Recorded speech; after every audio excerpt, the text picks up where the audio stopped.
आपका स्वागत है स्टोरी यूनिवर्स में। क्रिकेट मैच की कहानी मुंशी प्रेमचंद की एक अनोखी रचना है।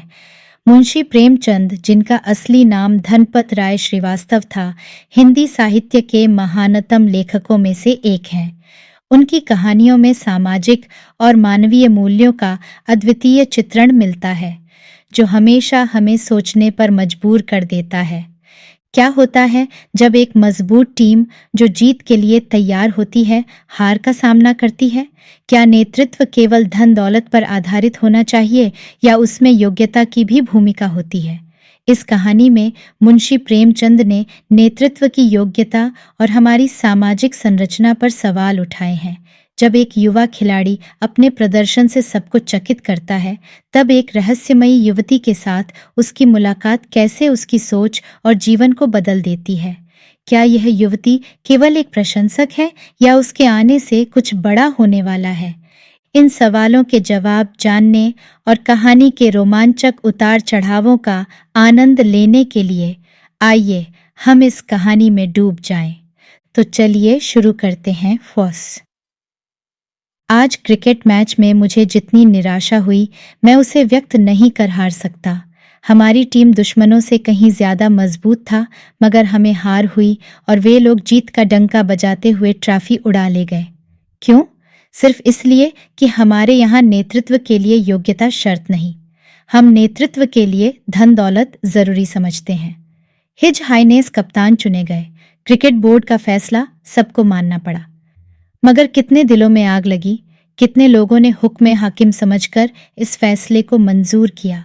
जोश कहाँ, संकल्प कहाँ, खून की आखिरी बूंद गिरा देने का उत्साह कहाँ। हम खेले और जाहिरा दिल लगाकर खेले, मगर यह सच्चाई के लिए जान देने वालों की फौज न थी। खेल में किसी का दिल न था। मैं स्टेशन पर खड़ा अपना तीसरे दर्जे का टिकट लेने की फिक्र में था कि एक युवती ने, जो अभी कार से उतरी थी, आगे बढ़कर मुझसे हाथ मिलाया और बोली, आप भी तो इसी गाड़ी से चल रहे हैं मिस्टर जफर? मुझे हैरत हुई कि यह कौन लड़की है और इसे मेरा नाम क्यों कर मालूम हो गया। मुझे एक पल के लिए सकता सा हो गया कि जैसे शिष्टाचार और अच्छे आचरण की सब बातें दिमाग से गायब हो गई हों। सौंदर्य में एक ऐसी शान होती है जो बड़ों बड़ों का सिर झुका देती है। मुझे अपनी तुच्छता की ऐसी अनुभूति कभी न हुई थी। मैंने निज़ाम हैदराबाद से, हिज एक्सेलेंसी वायसराय से, महाराज मैसूर से हाथ मिलाया, उनके साथ बैठकर खाना खाया, मगर यह कमजोरी मुझ पर कभी न छाई थी। बस यहाँ जी चाहता था कि अपनी पलकों से उसके पांव चूम लूं। यह वह सलोना पन्ना था जिस पर हम जान देते हैं, न वह नजाकत जिसकी कवि लोग कस्में खाते हैं। उस जगह बुद्धि की कांति थी, गंभीरता थी, गरिमा थी, उमंग थी और थी आत्म अभिव्यक्ति की निस्संकोच लालसा। मैंने सवाल भरे अंदाज से कहा, जी हाँ। यह कैसे पूछूं कि मेरी आपसे भेंट कब हुई? उसकी बेतकल्लुफी कह रही थी, वह मुझसे परिचित है, मैं बेगाना कैसे बनूं? इसी सिलसिले में मैंने अपने मर्द होने का फर्ज अदा कर दिया। मेरे लिए कोई खिदमत? उसने मुस्कुरा कर कहा, जी हाँ, आपसे बहुत से काम लूंगी। चलिए अंदर वेटिंग रूम में बैठें। लखनऊ जा रहे होंगे? मैं भी वहीं चल रही हूँ। वेटिंग रूम आकर उसने मुझे आराम कुर्सी पर बिठाया और खुद एक मामूली कुर्सी पर बैठकर सिगरेट केस मेरी तरफ बढ़ाती हुई बोली, आज तो आपकी बॉलिंग बड़ी भयानक थी, वरना हम लोग पूरी इनिंग से हारते। मेरा ताज्जुब और बढ़ा। इस सुंदरी को क्या क्रिकेट से भी शौक है? मुझे उसके सामने आराम कुर्सी पर बैठते झिझक हो रही थी। ऐसी बदतमीजी मैंने कभी न की थी। ध्यान उसी तरफ लगा था। तबीयत में कुछ घुटन सी हो रही थी। रगों में वह तेजी और तबीयत में वह गुलाबी नशा न था जो ऐसे मौके पर स्वभावतः मुझ पर छा जाना चाहिए था। मैंने पूछा, क्या आप वहीं तशरीफ रखती थीं? उसने अपना सिगरेट जलाते हुए कहा, जी हाँ, शुरू से आखिर तक। मुझे तो सिर्फ आपका खेल झंझा, और लोग तो कुछ बेदिल से हो रहे थे और मैं उसके राज समझ रही हूँ। हमारे यहाँ लोगों में सही आदमियों को सही जगह पर रखने का मादा ही नहीं है, जैसे इस राजनीतिक पस्ती ने हमारे सभी गुणों को कुचल डाला हो। जिसके पास धन है उसे हर चीज का अधिकार है। वह किसी ज्ञान, विज्ञान के साहित्यिक सामाजिक जलसे का सभापति हो सकता है, इसकी योग्यता उसमें हो या न हो। नई इमारतों का उद्घाटन उसके हाथों कराया जाता है, बुनियादें उसके हाथ रखवाई जाती हैं, सांस्कृतिक आंदोलनों का नेतृत्व उसे दिया जाता है, वह कॉन्वोकेशन के भाषण पढ़ेगा, लड़कों को इनाम बांटेगा। यह सब हमारी दास मनोवृत्ति का प्रसाद है। कोई ताज्जुब नहीं कि हम इतने नीच और गिरे हुए हैं। जहां हुक्म और अख्तियार का मामला है, वहां तो खैर मजबूरी है, हमें लोगों के पैर चूमने ही पड़ते हैं। मगर जहां हम अपने स्वतंत्र विचार और स्वतंत्र आचरण से काम ले सकते हैं, वहां भी हमारी जी हुजूरी की आदत हमारा गला नहीं छोड़ती। इस टीम का कप्तान आपको होना चाहिए था, तब देखती दुश्मन क्यों बाजी ले जाता। महाराजा साहब में इस टीम का कप्तान बनने की इतनी ही योग्यता है जितनी आप में असेंबली का सभापति बनने की या मुझमें सिनेमा एक्टिंग की।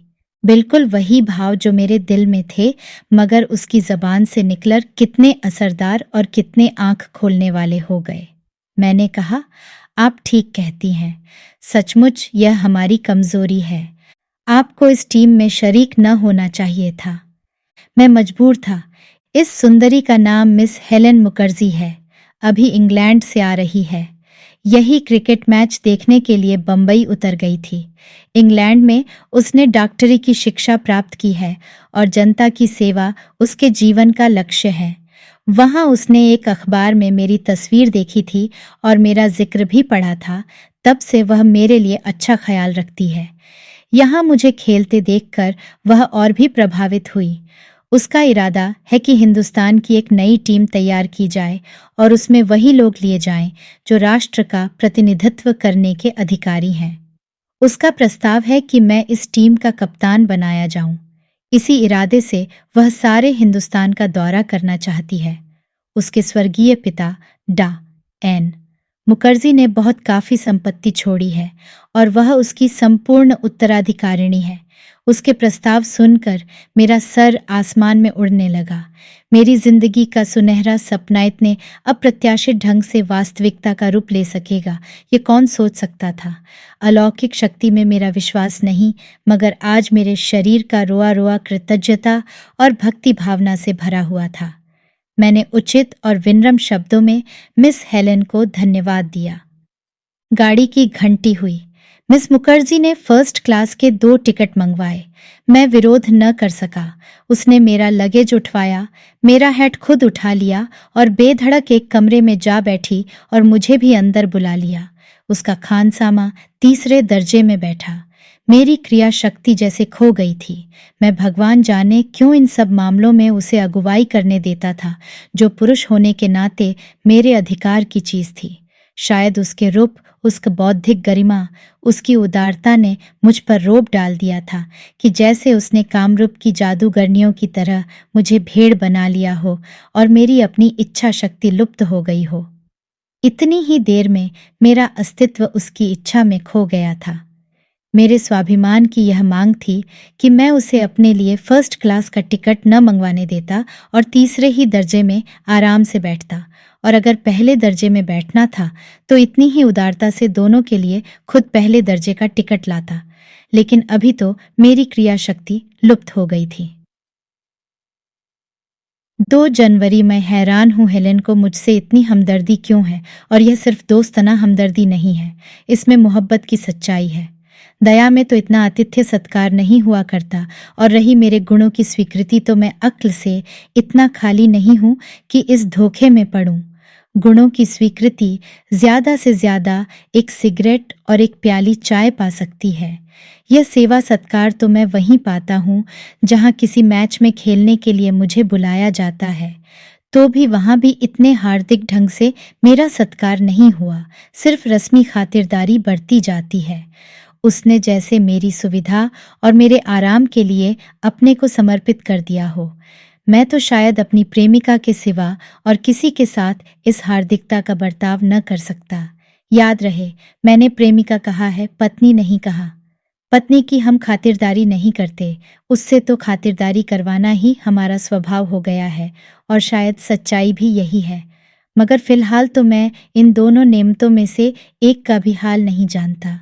उसके नाश्ते, डिनर, लंच में तो मैं शरीक था ही। हर स्टेशन पर वह डाकथी था और ख़ास ख़ास स्टेशनों पर ही रुकती थी। मेवे और फल मंगवाती और मुझे आग्रहपूर्वक खिलाती। कहाँ की क्या चीज़ मशहूर है, इसका उसे खूब पता है। मेरे दोस्तों और घरवालों के लिए तरह तरह के तोहफे खरीदे, मगर हैरत यह है कि मैंने एक बार भी उसे मना न किया। मना क्यों करता, मुझसे पूछ कर तो लाती नहीं। जब वह एक चीज़ लाकर मोहब्बत के साथ मुझे भेंट करती है तो मैं कैसे इनकार करूं। खुदा जाने क्यों मैं मर्द होकर भी उसके सामने औरत की तरह शर्मीला, कम बोलने वाला हो जाता हूं कि जैसे मेरे मुंह में जबान ही नहीं। दिन की थकान की वजह से रात भर मुझे बेचैनी रही। सर में हल्का सा दर्द था, मगर मैंने इस दर्द को बढ़ाकर कहा, अकेला होता तो शायद इस दर्द की जरा भी परवाह न करता, मगर आज उसकी मौजूदगी में मुझे उस दर्द को जाहिर करने में मजा आ रहा था। वह मेरे सर में तेल की मालिश करने लगी और मैं खामखाह निढाल हुआ जाता था। मेरी बेचैनी के साथ उसकी परेशानी बढ़ती जाती थी। मुझसे बार बार पूछती, अब दर्द कैसा है, और मैं अनमने ढंग से कहता, अच्छा हूं। उसकी नाजुक हथेलियों के स्पर्श से मेरे प्राणों में गुदगुदी होती थी। उसका वह आकर्षक चेहरा मेरे सर पर झुका है, उसकी गर्म सांसें मेरे माथे को चूम रही हैं और मैं गोया जन्नत के मज़े ले रहा हूँ। मेरे दिल में अब उस पर फतह पाने की ख्वाहिश झकोले ले रही है। मैं चाहता हूँ वह मेरे नाज उठाए। मेरी तरफ से कोई ऐसी पहलन न होनी चाहिए जिससे वह समझ जाए कि मैं उस पर लट्टू हो गया हूँ। 24 घंटे के अंदर मेरी मंथ स्थिति में कैसे यह क्रांति हो जाती है। मैं क्यों कर प्रेम के प्रार्थी से प्रेम का पात्र बन जाता हूँ। वह बदस्तूर उसी तल्लीनता से मेरे सिर पर हाथ रखे बैठी हुई है। तब मुझे उस पर रहम आ जाता है और मैं भी उस एहसास से बरी नहीं हूँ, मगर इस माशूकी में आज जो लुत्फ आया उस पर आशिकी निछावर है। मोहब्बत करना गुलामी है, मोहब्बत किया जाना बादशाहत। मैंने दया दिखलाते हुए कहा, आपको मेरी वजह से बड़ी तकलीफ हुई। उसने उमक कर कहा, मुझे क्या तकलीफ हुई, आप दर्द से बेचैन थे और मैं बैठी थी। काश यह दर्द मुझे हो जाता। मैं 7वें आसमान पर उड़ जा रहा था। 5 जनवरी कल शाम को हम लखनऊ पहुंच गए। रास्ते में हेलेन से सांस्कृतिक, राजनीतिक और साहित्यिक प्रश्नों पर खूब बातें हुईं। ग्रेजुएट तो भगवान की दया से मैं भी हूँ और तब से फुर्सत के वक्त किताबें भी देखता ही रहा हूँ। विद्वानों की संगत में भी बैठा हूँ। लेखन, उसके ज्ञान के विस्तार के आगे कदम कदम पर मुझे अपनी हीनता का बोध होता है। हर एक प्रश्न पर उसकी अपनी राय है और मालूम होता है कि उसने छानबीन के बाद वह राय कामे की है। उसके विपरीत मैं उन लोगों में हूँ जो हवा के साथ उड़ते हैं, जिनके क्षणिक प्रेरणाएं उलट पुलट कर रख देती हैं। मैं कोशिश करता था कि किसी तरह उस पर अपनी अक्ल का सिक्का जमा दूं, मगर उसके दृष्टिकोण मुझे बेजबान कर देते थे। जब मैंने देखा कि ज्ञान विज्ञान की बातों में मैं उससे न जीत सकूंगा तो मैंने एबिसीनिया और इटली की लड़ाई का जिक्र छेड़ दिया, जिस पर मैंने अपनी समझ में बहुत कुछ पढ़ा था, और इंग्लैंड और फ्रांस ने इटली पर दबाव डाला है, उसकी तारीफ में मैंने अपनी वाक शक्ति खर्च कर दी। उसने एक मुस्कुराहट के साथ कहा, आपका यह ख्याल है कि इंग्लैंड और फ्रांस सिर्फ इंसानियत और कमज़ोर की मदद करने की भावना से प्रभावित हो रहे हैं तो आपकी गलती है। उनकी साम्राज्य लिप्सा यह नहीं बर्दाश्त कर सकती कि दुनिया की कोई दूसरी ताकत फले फूले। मुसोलिनी वही कर रहा है जो इंग्लैंड ने कितनी ही बार किया है, आज भी कर रहा है। यह सारा बहुरूपियापन सिर्फ एबिसीनिया में व्यावसायिक सुविधाएं प्राप्त करने के लिए है।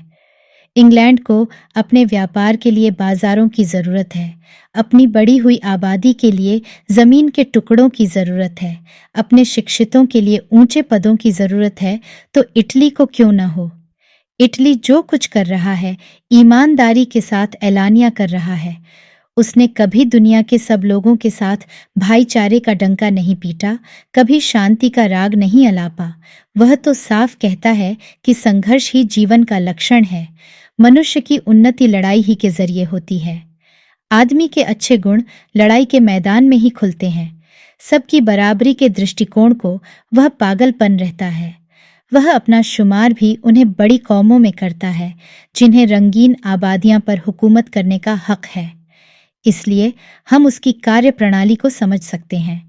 इंग्लैंड ने हमेशा धोखेबाजी से काम लिया है, हमेशा एक राष्ट्र के विभिन्न तत्वों में भेद डालकर या उनके आपसी विरोधों को राजनीति के आधार बनाकर उन्हें अपना पिछलग्गू बनाया है। मैं तो चाहती हूँ कि दुनिया में इटली, जापान और जर्मनी खूब तरक्की करें और इंग्लैंड को आधिपत्य टूटे, तभी दुनिया में असली जनतंत्र और शांति पैदा होगी। वर्तमान सभ्यता जब तक मिट न जाएगी, दुनिया में शांति का राज्य न होगा।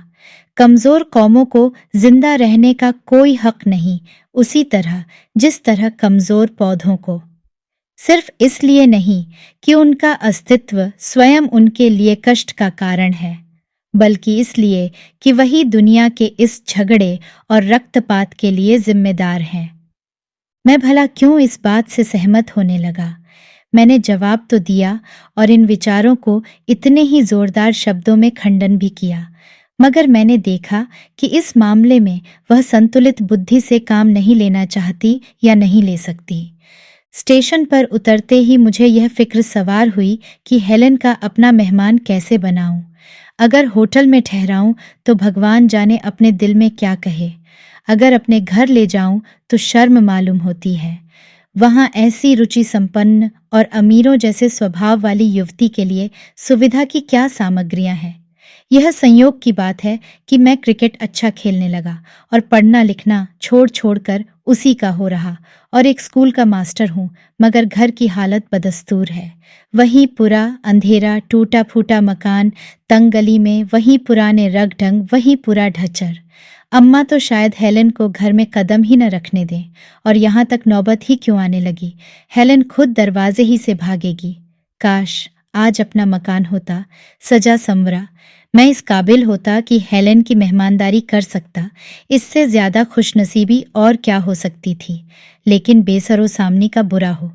मैं यही सोच रहा था कि हेलेन ने कुली से असबाब उठावाया और बाहर आकर एक टैक्सी बुला ली। मेरे लिए इस टैक्सी में बैठ जाने के सिवा दूसरा चारा क्या बाकी रह गया था।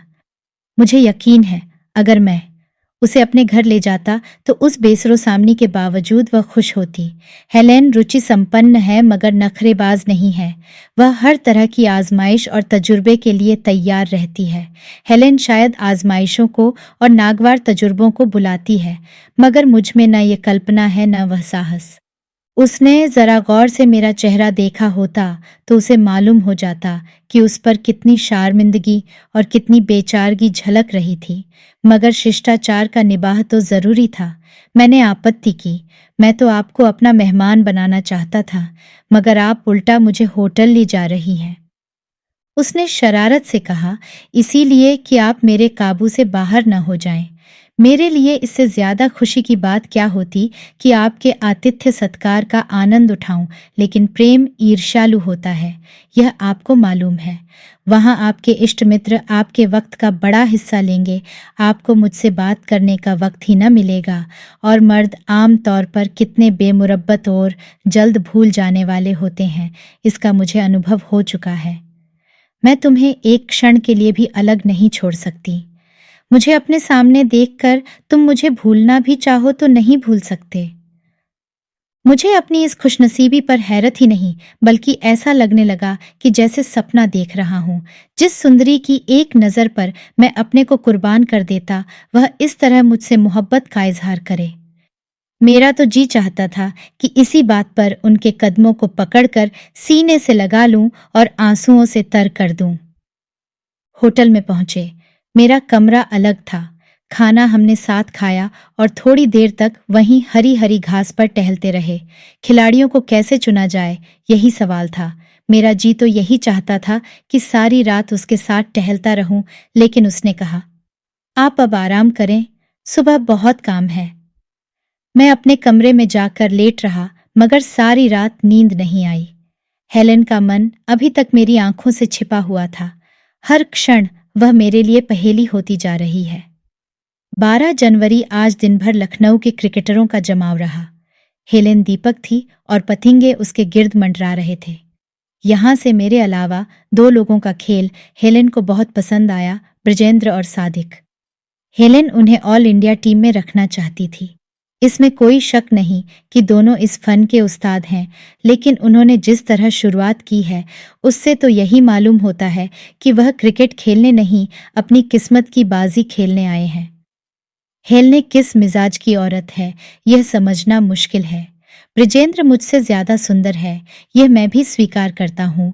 रहन सहन से पूरा साहब है, लेकिन पक्का शोहदा, लोफर। मैं नहीं चाहता कि हेलेन उससे किसी तरह का संबंध रखे। अदब तो उसे छू नहीं गया। बदजबान परले सिरे का, बेहुदा गंदे मजाक, बातचीत का ढंग नहीं और मौके महल की समझ नहीं। कभी कभी हेलेन से ऐसे मतलब भरे इशारे कर जाता है कि मैं शर्म से सिर झुका लेता हूँ, लेकिन हेलेन को शायद उसका बाजारूपन, उसका छिछोरापन महसूस नहीं होता। नहीं, वह शायद उसके गंदे इशारों का आमजा लेती है। मैंने कभी उसके माथे पर शिकन नहीं देखी। यह मैं नहीं कहता कि वह हंसमुखपन कोई बुरी चीज है, न जिंदा दिली का मैं दुश्मन हूं, लेकिन एक लेडी के साथ तो अदब और कायदे का लिहाज रखना ही चाहिए। सादिक एक प्रतिष्ठित कुल का दीपक है, बहुत ही शुद्ध आचरण, यहाँ तक कि उसे ठंडे स्वभाव का भी कह सकते हैं। बहुत घमंडी, देखने में चिड़चिड़ा, लेकिन अब वह भी शहीदों में दाखिल हो गया है। कल आप हेलेन को अपने शेर सुनाते रहे और वह खुश होती रही। मुझे तो उन शेरों में कुछ मज़ा न आया। इससे पहले मैंने इन हजरत को कभी शायरी करते नहीं देखा। ये मस्ती कहाँ से फट पड़ी है। रुप में जादू की ताकत है, औश्र क्या कहूँ। इतना भी न सूझा कि उसे शेर ही सुनाना है तो हसरत या जिगर या जोश के कलाम से 2-4 शेर याद कर लेता। हेलेन सका कलाम पढ़ थोड़े ही बैठी है, आपको शेर करने की क्या ज़रूरत, मगर यही बात उनसे कह दूं तो बिगड़ जाएंगे, समझेंगे मुझे जलन हो रही है। मुझे क्यों जलन होने लगी? हेलेन की पूजा करने वालों में एक मैं ही हूँ। हाँ, इतना ज़रूर चाहता है कि वह अच्छे बुरे की पहचान कर सके। हर आदमी के बेतकल्लुफ़ी मुझे पसंद नहीं, मगर हेलेन की नज़रों में सब बराबर हैं। वह बारी बारी से सबसे अलग हो जाती है और सबसे प्रेम करती है। किसकी ओर ज्यादा झुकी है, यह फैसला करना मुश्किल है। सादिक की धन संपत्ति से वह जरा भी प्रभावित नहीं जान पड़ती। कल शाम को हम लोग सिनेमा देखने गए थे। सादिक ने आज असाधारण उदारता दिखाई। जेब से वह रुपया निकालकर सबके लिए टिकट लेने चले। मियाँ सादिक जो इस अमीरी के बावजूद तंगदिल आदमी हैं, मैं तो कंजूर कहूँगा। हेलेन ने उनकी उदारता को जगा दिया है, मगर हेलेन ने उन्हें रोक लिया और खुद अंदर जाकर सबके लिए टिकट लाई। और यूं भी वह इतनी बेदर्दी से रुपया खर्च करती है कि मियाँ सादिक के छक्के छूट जाते हैं। जब उनका हाथ जेब में जाता है, हेलेन के रुपए काउंटर पर जा पहुंचते हैं। कुछ भी हो, मैं तो हेलेन के स्वभाव ज्ञान पर जान देता हूँ। ऐसा मालूम होता है वह हमारी फरमाइशों का इंतजार करती रहती है और उनको पूरा करने में उसे खास मजा आता है। सादिक साहब को उसने अल्प भेंट कर दिया, जो यूरोप के दुर्लभ चित्रों की अनुकृतियों का संग्रह है और जो उसने यूरोप की तमाम चित्रशालाओं में जाकर खुद इकट्ठा किया है। उसकी आंखें कितनी सौंदर्य प्रेमी हैं। ब्रिजेंद्र जब शाम को अपना नया सूट पहनकर आया, जो उसने अभी सिलाया है, तो हेलेन ने मुस्कुराकर कहा, देखो कहीं नजर न लग जाए तुम्हें, आज तो तुम दूसरे यूसुफ बने हुए हो। ब्रिजेंद्र बाग बाग हो गया। मैंने जब लय के साथ अपनी ताज़ा गज़ल सुनाई तो वह एक एक शेर पर उछल उछल पड़ी। अद्भुत काव्यरमज है। मुझे अपनी कविता रचना पर इतनी खुशी कभी न हुई थी, मगर तारीफ जब सबका बुलावा हो जाए तो उसकी क्या कीमत। मियाँ सादिक को कभी अपनी सुंदरता का दावा नहीं हुआ। भीतरी सौंदर्य से आप जितने मालामाल हैं, बाहरी सौंदर्य में उतने ही कंगाल। मगर आज शराब के दौर में ज्यों ही उनकी आंखों में सुर्खी आई, हेलेन ने प्रेम से पगे हुए स्वर में कहा, भाई तुमलारी, ये आंखें तो जिगर के पार हुई जाती हैं। और सादिक साहब उस वक्त उसके पैरों पर गिरते गिरते रुक गए। लज्जा बाधक हुई। उनकी आंखों की ऐसी तारीफ शायद ही किसी ने की हो। मुझे कभी अपने रूप रंग चाल ढाल की तारीफ सुनने नहीं हो सका कि मैं खूबसूरत हूँ। यह जब जनता कि हेलेन का यह सब सत्कार कोई मतलब नहीं रखता, लेकिन अब मुझे भी यह बेचैनी होने लगी कि देखो मुझ पर क्या इनायत होती है। कोई बात न थी, मगर मैं बेचैन रहा। जब मैं शाम को यूनिवर्सिटी ग्राउंड से खेल की प्रैक्टिस करके आ रहा था तो मेरे ये बिखरे हुए बाल कुछ और ज्यादा बिखरे गए थे। उसने आसक्त नेत्रों से देखकर फौरन कहा, तुम्हारी इन बिखरी हुई जुल्फों पर निसार होने की जी चाहता है। मैं निहाल हो गया। दिल में क्या क्या तूफान उठे कह नहीं सकता, मगर खुदा जाने क्यों हम तीनों में से एक भी उसकी किसी अंदाज या रूप की प्रशंसा शब्दों में नहीं कर पाता। हमें लगता है कि हमें ठीक शब्द नहीं मिलते। जो कुछ हम कह सकते हैं उससे कहीं ज्यादा प्रभावित हैं। कुछ कहने की हिम्मत ही नहीं होती। 1 फरवरी हम दिल्ली आ गए। इसी बीच में मुरादाबाद, नैनीताल, देहरादून वगैरह जगहों के दौरे किए, मगर कहीं कोई खिलाड़ी न मिला। अलीगढ़ और दिल्ली से कई अच्छे खिलाड़ियों के मिलने की उम्मीद है, इसलिए हम लोग वहाँ कई दिन रहेंगे। 11 पूरी होते ही हम लोग बम्बई आ जाएंगे और वहाँ 1 महीने प्रैक्टिस करेंगे। मार्च में ऑस्ट्रेलियन टीम यहाँ से रवाना होगी। तब तक वह हिंदुस्तान में सारे पहले से निश्चित मैच खेल चुकी होगी। हम उससे आखिरी मैच खेलेंगे और खुदा ने चाहा तो हिंदुस्तान की सारी शिकस्तों का बदला चुका देंगे। सादिक और ब्रिजेंद्र भी हमारे साथ घूमते रहे। मैं तो न चाहता था कि ये लोग आए, मगर हेलेन को शायद प्रेमियों के जमघट में मजा आता है। हम सब के सब एक ही होटल में हैं और सब हेलेन के मेहमान हैं। स्टेशन पर पहुंचे तो सैकड़ों आदमी हमारा स्वागत करने के लिए मौजूद थे। कई औरतें भी थीं, लेकिन हेलेन को न मालूम क्यों औरतों से आपत्ति है। उनकी संगत से भागती है, खासकर सुंदर औरतों की छाया से भी दूर रहती है। हालांकि उसे किसी सुंदरी से जलने का कोई कारण नहीं है। यह मानते हुए भी कि हुस्न उस पर खत्म नहीं हो गया है, उसमें आकर्षण के ऐसे तत्व मौजूद हैं कि कोई परी भी उसके मुकाबले में नहीं खड़ी हो सकती। नक्शिक ही तो सब कुछ नहीं है। रुचि का सौंदर्य, बातचीत का सौंदर्य, अदाओं का सौंदर्य भी तो कोई चीज है। प्रेम उसके दिल में है या नहीं खुदा जाने, लेकिन प्रेम के प्रदर्शन में वह बेजोड़ है। दिलजोई और नाजबरदारी के फन में हम जैसे दिलदारों को भी उससे शर्मिंदा होना पड़ता है। शाम को हम लोग नई दिल्ली की सैर को गए। दिलकश जगह है, खुली हुई सड़कें, जमीन के खूबसूरत टुकड़े, सुहानी रबिशें। उसको बनाने में सरकार ने बेदरेग रुपया खर्च किया है और बेजरूरत। यह रकम रियाया की भलाई पर खर्च की जा सकती थी, मगर इसको क्या कीजिए कि जनसाधारण इसके निर्माण से जितने प्रभावित हैं उतने अपनी भलाई की किसी योजना से न होते। आप 10-5 मदरसे ज्यादा खोल देते या सड़कों की मरम्मत में या खेती की जांच पड़ताल में इस रुपये को खर्च कर देते, मगर जनता को शान शौकत, धन वैभव से आज भी जितना प्रेम है उतना आपके रचनात्मक कामों से नहीं है। बादशाह की जो कल्पना उसके रोम रोम में घुल गई है वह अभी सदियों तक न मिटेगी। बादशाह के लिए शान शौकत जरूरी है, पानी की तरह रुपया बहाना जरूरी है। किफायतशार या कंजूस बादशाह चाहे वह एक एक पैसा प्रजा की भलाई के लिए खर्च करे, इतना लोकप्रिय नहीं हो सकता। अंग्रेज मनोविज्ञान के पंडित हैं। अंग्रेज ही क्यों, हर एक बादशाह जिसने अपने बाहुबल और अपनी बुद्धि से यह स्थान प्राप्त किया है स्वभावतः मनोविज्ञान का पंडित होता है। इसके बगैर जनता पर उसे अधिकार क्यों कर प्राप्त होता। खैर, यह तो मैंने यूं ही कहा। मुझे ऐसा अंदेशा हो रहा है शायद हमारी टीम सपना ही रह जाए। अभी से हम लोगों में अनबन रहने लगी है। ब्रिजेंद्र कदम कदम पर मेरा विरोध करता है। मैं आम कहूं तो वह अदब दाकर इमली कहेगा और हेलेन को उससे प्रेम है। जिंदगी के कैसे कैसे मीठे सपने देखने लगा था, मगर ब्रिजेंद्र, कृतज्ञ स्वार्थी ब्रिजेंद्र मेरी जिंदगी तबाह किए डालता है। हम दोनों हेलेन के प्रिय पात्र नहीं रह सकते, यह तय बात है। एक को मैदान से हटाना पड़ेगा। 7 फरवरी, शुक्र है दिल्ली में हमारा प्रयत्न सफल हुआ। हमारी टीम में 3 नए खिलाड़ी जुड़े, जाफर, मेहरा और अर्जुन सिंह। आज उनके कमाल देखकर ऑस्ट्रेलियन क्रिकेटरों की धाक मेरे दिल से जाती रही। तीनों गेंद फेंकते हैं। जाफर अचूक गेंद फेंकता है, मेहरा सब्र की आजमाइश करता है और अर्जुन बहुत चालाक है। तीनों दृढ़ स्वभाव के लोग हैं, निगाह के सच्चे अकथ। अगर कोई इंसाफ से पूछे तो मैं कहूंगा कि अर्जुन मुझसे बेहतर खेलता है। वह 2 बार इंग्लैंड हो आया है, अंग्रेजी रहन सहन से परिचित है और मिजाज पहचानने वाला भी अव्वल दर्जे का है, सभ्यता और आचार का पुतला। ब्रिजेंद्र का रंग फीका पड़ गया। अब अर्जुन पर खास कृपा दृष्टि है और अर्जुन पर फतह पाना मेरे लिए आसान नहीं है। मुझे तो डर है वह कहीं मेरी राह का रोड़ा न बन जाए। 25 फरवरी हमारी टीम पूरी हो गई। 2 प्लेयर हमें अलीगढ़ से मिले, 3 लाहौर से और 1 अजमेर से, और कल हम बम्बई आ गए।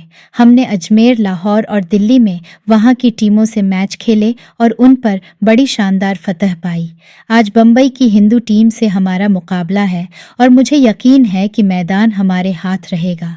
अर्जुन हमारी टीम का सबसे अच्छा खिलाड़ी है और हेलेन उसकी इतनी खातिरदारी करती है, लेकिन मुझे जलन नहीं होती। इतनी खातिरदारी तो मेहमान की ही की जा सकती है। मेहमान से क्या डर। मज़े की बात यह है कि हर व्यक्ति अपने को हेलेन को कृपापात्र समझता है और उससे अपने नाज उठवाता है। अगर किसी के सिर में दर्द है तो हेलेन का फर्ज है कि उसकी मिजाज पुरसी करे, उसके सर में चंदन तक घिसकर लगा दे। मगर उसके साथ ही उसका रोब हर एक के दिल पर इतना छाया हुआ है कि उसके किसी काम की कोई आलोचना करने का साहस नहीं कर सकता। सब के सब उसकी मर्जी के गुलाम हैं। वह अगर सबके नाज उठाती है तो हुकूमत भी हर एक पर करती है। शामियाने में एक से एक सुंदर औरतों का जमघट है, मगर हेलेन के कैदियों की मजाल नहीं कि किसी की तरफ देखकर मुस्कुरा भी सकें। हर एक के दिल पर ऐसा डर छाया रहता है कि जैसे वह हर जगह पर मौजूद है। अर्जुन ने एक मिस पर यूं ही कुछ नजर डाली थी। हेलेन ने ऐसी प्रलय की आंख से उसे देखा कि सरदार साहब का रंग उड़ गया। हर एक समझता है कि वह उसकी तकदीर की मालिक है और उसे अपनी तरफ से नाराज करके वह शायद जिंदा न रह सकेगा। औरों की तो मैं क्या कहूँ, मैंने ही गोया अपने को उसके हाथों बेच दिया है। मुझे तो अब ऐसा लग रहा है कि मुझ में कोई ऐसी चीज खत्म हो गई है जो पहले मेरे दिल में डाह की आग सी जला दिया करती थी। हेलेन अब किसी से बोले, किसी से प्रेम की बातें करे, मुझे गुस्सा नहीं आता। दिल पर चोट लगती जरूर है, मगर इसका इजहार अकेले में आंसू बहाकर करने को जी चाहता है। वह स्वाभिमान कहाँ गायब हो गया नहीं कह सकता। अभी उसकी नाराजगी से दिल के टुकड़े हो गए थे कि एकाएक उसकी एक उचटती हुई सी निगाह ने या एक मुस्कुराहट ने गुदगुदी पैदा कर दी। मालूम नहीं उसमें वह कौन सी ताकत है जो इतने हौसलामंद नौजवान दिलों पर हुकूमत कर रही है। उसे बहादुरी कहूँ, चालाकी और फुर्ती कहूँ, हम सब जैसे उसके हाथों की कठपुतलियां हैं। हम में अपनी कोई शाख्सियत, कोई हस्ती नहीं है।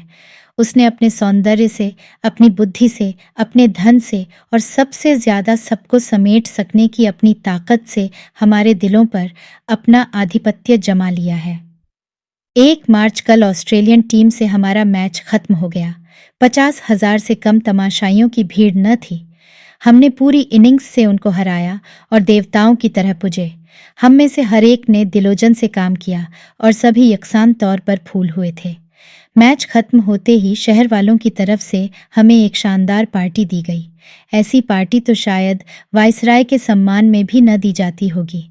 मैं तो तारीफों और बधाइयों के बोझ से दब गया। मैंने 44 रनों में 5 खिलाड़ियों का सफाया कर दिया था। मुझे खुद अपने भयानक गेंद फेंकने पर अचरज हो रहा था। जरूर कोई अलौकिक शक्ति हमारा साथ दे रही थी। इस भीड़ में बंबई का सौंदर्य अपनी पूरी शान और रंगीनी के साथ चमक रहा था और मुझे दावा है कि सुंदरता की दृष्टि से यह शहर जितना भाग्यशाली है, दुनिया का कोई दूसरा शहर शायद ही हो। मगर हेलेन इस भीड़ में भी सबकी दृष्टियों का केंद्र बनी हुई थी। यह जलिम महज हसीन नहीं है, मीठी बोलती भी है और उसकी अदाएं भी मीठी हैं। सारे नौजवान परवानों की तरह उस पर मंडला रहे थे, एक से एक खूबसूरत, मनचले, और हेलेन उनकी भावनाओं से खेल रही थी, उसी तरह जैसे वह हम लोगों की भावनाओं से खेल करती थी। महाराज कुमार जैसा सुंदर जवान मैंने आज तक नहीं देखा। सूरत से रोब टपकता है। उनके प्रेम ने कितनी सुंदरियों का दुख दिया है कौन जाने। मर्दाना दिलकशी का जादू सा बिखेरता चलता है। हेलेन उनसे भी वैसी ही आज़ाद बेतकल्लुफी से मिली जैसे दूसरे हजारों नौजवानों से। उनके सौंदर्य का, उनकी दौलत का उस पर जरा भी असर न था। न जाने इतना गर्व, इतना स्वाभिमान उसमें कहाँ से आ गया। कभी नहीं डगमगाती, कहीं रोब में नहीं आती, कभी किसी की तरफ नहीं झुकती। वही हंसी मजाक है, वही प्रेम का प्रदर्शन। किसी के साथ कोई विशेषता नहीं, दिलजोई सबकी, मगर उसी बेपरवाही की शान के साथ। हम लोग सैर करके कोई 10 बजे रात को होटल पहुंचे तो सभी जिंदगी के नए सपने देख रहे थे। सभी के दिलों में एक धुकधुकी सी हो रही थी कि देखें जब क्या होता है। आशा और भय ने सभी के दिलों में एक तूफान सा उठा रखा था, गोया आज हर एक के जीवन की एक स्मरणीय घटना होने वाली है। जब क्या प्रोग्राम है, इसकी किसी को खबर न थी। सभी जिंदगी के सपने देख रहे थे। हर एक के दिल पर एक पागलपन सवार था। हर एक को यकीन था कि हेलेन की दृष्टि उस पर है, मगर यह अंदेशा भी हर एक के दिल में था कि खुदा न खास्ता कहीं हेलेन ने बेवफाई की तो यह जान उसके कदमों पर रख देगा। यहाँ से जिंदा घर जाना कयामत था। उसी वक्त हेलेन ने मुझे अपने कमरे में बुला भेजा। जाकर देखता हूँ तो सभी खिलाड़ी जमा हैं। हेलेन उस वक्त अपनी शरबती बेलदार साड़ी में आंखों में चकाचौंध पैदा कर रही थी। मुझे उस पर झुंझलाहट हुई। इस आम मजमे में मुझे बुलाकर कवायद कराने की क्या जरूरत थी? मैं तो खास बर्ताव का अधिकारी था। मैं भूल रहा था कि शायद इसी तरह उनमें से हर एक अपने को खास बर्ताव का अधिकारी समझता हो। हेलेन ने कुर्सी पर बैठते हुए कहा, दोस्तों, मैं कह नहीं सकती कि आप लोगों की कितनी कृतज्ञ हूं और आपने मेरी जिंदगी की कितनी बड़ी आरजू पूरी कर दी। आप में से किसी को मिस्टर रतनलाल की याद आती है? रतनलाल, उसे भी कोई भूल सकता है। वह जिसने पहली बार हिंदुस्तान की क्रिकेट टीम को इंग्लैंड की धरती पर अपने जौहर दिखाने का मौका दिया, जिसने अपने लाखों रुपयों इस चीज की नजर किए और आखिर बार बार की पराजयों से निराश होकर वहीं इंग्लैंड में आत्महत्या कर ली। उसकी वह सूरत अब भी हमारी आंखों के सामने फिर रही है। सबने कहा, खूब अच्छी तरह, अभी बात ही कै दिन की है। आज इस शानदार कामयाबी पर मैं आपको बधाई देती हूँ। भगवान ने चाहा तो अगले साल हम इंग्लैंड का दौरा करेंगे। आप अभी से इस मोर्चे के लिए तैयारियां कीजिए। लुत्फ जो जब है कि हम वहां एक मैच भी न हारें, मैदान बराबर हमारे हाथ रहे। दोस्तों, यही मेरे जीवन का लक्ष्य है। किसी लक्ष्य का पूरा करने के लिए जो काम किया जाता है, उसी का नाम जिंदगी है। हमें कामयाबी वहीं होती है जहां हम अपने पूरे हौसले से काम में लगे हों। वही लक्ष्य हमारा स्वप्न हो, हमारा प्रेम हो, हमारे जीवन का केंद्र हो। हम में और इस लक्ष्य के बीच में और कोई इच्छा, कोई आरजू दीवार की तरह न खड़ी हो। माफ कीजिएगा, आपने अपने लक्ष्य के लिए जीना नहीं सीखा। आपके लिए क्रिकेट सिर्फ एक मनोरंजन है, आपको उससे प्रेम नहीं। इसी तरह हमारे सैकड़ों दोस्त हैं जिनका दिल कहीं और होता है, दिमाग कहीं और वह सारी जिंदगी का नाकाम रहते हैं। आपके लिए मैं ज्यादा दिलचस्पी की चीज थी। क्रिकेट तो सिर्फ मुझे खुश करने का जरिया था। फिर भी आप कामयाब हुए। मुल्क में आप जैसे हजारों नौजवान हैं जो अगर किसी लक्ष्य की पूर्ति के लिए जीना और मरना सीख जाए तो चमत्कार कर दिखाइए। जाइए और वह कमाल हासिल कीजिए। मेरा रूप और मेरी रातें वासना का खिलौना बनने के लिए नहीं है, नौजवानों की आंखों को खुश करने और उनके दिलों में मस्ती पैदा करने के लिए जीना मैं शर्मनाक समझती हूँ। जीवन का लक्ष्य इससे कहीं ऊंचा है। सच्ची जिंदगी वही है जहां हम अपने लिए नहीं, सबके लिए जीते हैं। हम सब सिर झुकाए सुनते रहे और झल्लाते रहे। हेलेन कमरे से निकलकर कार पर जा बैठी। उसने अपनी रवानगी का इंतजाम पहले ही कर लिया था। इसके पहले कि हमारे होश हवास सही हों और हम परिस्थिति समझें, वह जा चुकी थी। हम सब हफ्ते भर तक बंबई की गलियों, होटलों, बंगलों की खाक छानते रहे। हेलेन कहीं न थी और ज्यादा अफसोस ये है कि उसने हमारी जिंदगी का जो आइडियल रखा वह हमारी पहुंच से ऊंचा है। हेलेन के साथ हमारी जिंदगी का सारा जोश और उमंग खत्म हो गई।